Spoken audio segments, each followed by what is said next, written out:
कोलकाता की मेयर फिराद हकीम और देवाशीष कुमार 20 श्रावण पर रविंद्रनाथ टैगोर को श्रद्धांजलि देने नीमतला घाट पहुंचे।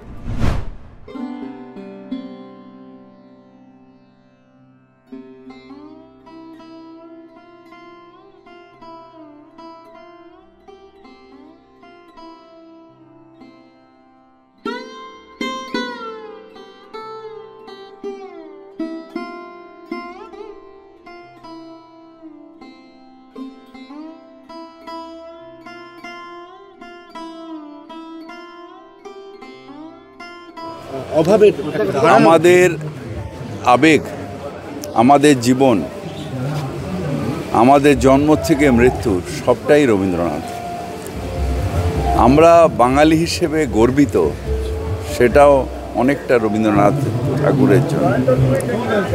তাই তাকে অবলম্বন করে, তাকে আমরা দেখিনি চোখে, মানে আমার জন্মের আগে তিনি চলে গেছিলেন, কিন্তু তাকে জড়িয়েই যেন মনে হচ্ছে আমাদের জীবনটাই রয়েছে।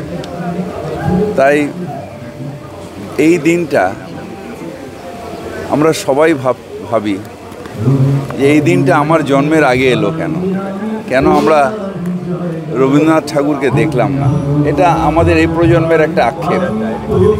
না, প্রতি বছরই এই নিমতলা মহাশ্মশানে, যেখানে কবি শেষ প্রয়াণ হয়েছিল, প্রতি বছরই কলকাতা পুরসভা এখানে কবির সম্মানে কবিকে শ্রদ্ধা জানাতে আমাদের অনুষ্ঠান হয়। আজকেও সেই একই হচ্ছে অনুষ্ঠান।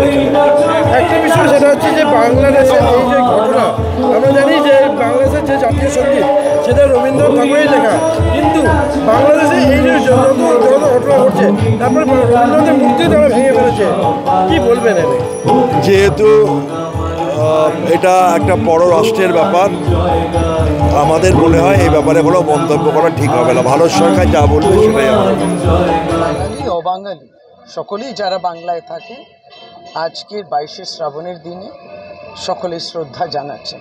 এবং আজকে আমরা যেখানে উপস্থিত সেই নিমতলা মহাশ্মশানের পাশে যে রবীন্দ্রনাথ কবিগুরু সৌধ, যেটা পশ্চিমবঙ্গ সরকারের পক্ষ থেকে, কলকাতা পৌরসভার পক্ষ থেকে সুসজ্জিত, এই অঞ্চলটা, এই জায়গাটা যথার্থভাবে সম্মান জানিয়ে কবিগুরু কোনোদিন জীবন থেকে আমাদের যায়নি। এই আবেগ নিয়ে আজকে আমরা শ্রদ্ধা জানাই। आप देख रहे हैं न्यूज़ UNI।